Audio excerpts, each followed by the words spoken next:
Hi, welcome back to the channel guys. Last video dalli ನಾವು ಹೆಂಗೆ storage select ಮಾಡುತ್ತೆ like records ನ ಅಂತ ನೋಡಿದ್ವಿ. ಇದರಲ್ಲಿ ಆರ್ಡರ್ ಬೈ ಕ್ಲಾಸ್ ನೋಡೋಣ. This is the first class. Order by class ಏನಕ್ಕೆ ಯೂಸ್ ಮಾಡ್ತಾರೆ ಅಂದ್ರೆ ಟು ಆರ್ಡರ್ ಡೇಟಾ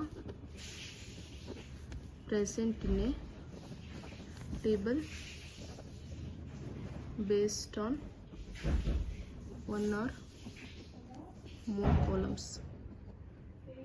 ಅಂದ್ರೆ ಲೈಕ್ ಆರ್ಡರ್ ಆಗಿ ರೆಪ್ರೆಸೆಂಟ್ ಮಾಡುತ್ತೆ ಡೇಟಾನ based on like one or more columns ಅದರಲ್ಲಿ ಇರುತ್ತಲ್ವಾ ಡೇಟಾಬೇಸ್ ಅಲ್ಲಿ ಅದ್ರ ಮೇಲೆ.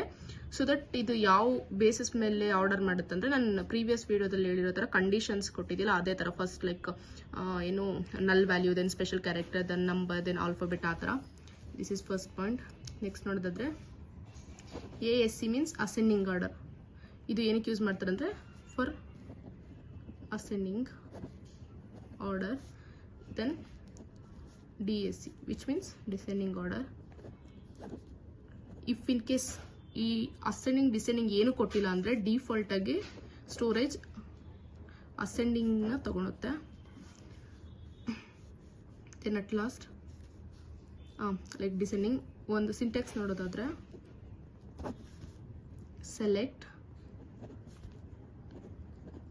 select list from which we are selecting, that's a table name.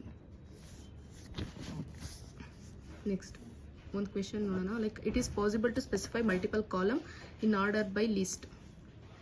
Answer is yes. Then second one, example ಒಂದು ಎಂಪ್ಲಾಯಿ ಟೇಬಲ್ ಇರುತ್ತೆ, ಅದನ್ನ ಅಸೆಂಡಿಂಗ್ ಆರ್ಡರ್ ಅಲ್ಲಿ ಬರಿಬೇಕು. Ascending order of the first name. So ಅದಕ್ಕೆ ಕ್ವೇರಿ ಹೆಂಗ್ ಬರೀಬಹುದು ಅಂದ್ರೆ ಸೆಲೆಕ್ಟ್ ಮಾಡ್ಕೋಬೇಕು ಯಾವ್ದ್ರಿಂದ from table name. Which table? Employee table.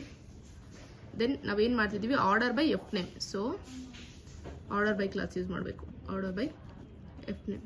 This is the query to select a record according to their F name, like ascending order of F name. So ilenu kottilla, so that defaultly it will take as ascending order like ASC.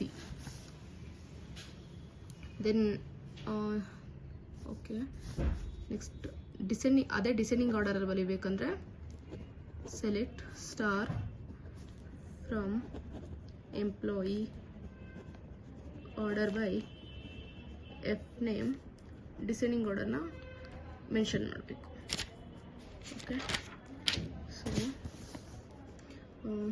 next ನೋಡೋದಾದ್ರೆ like distinct class. 1 minute.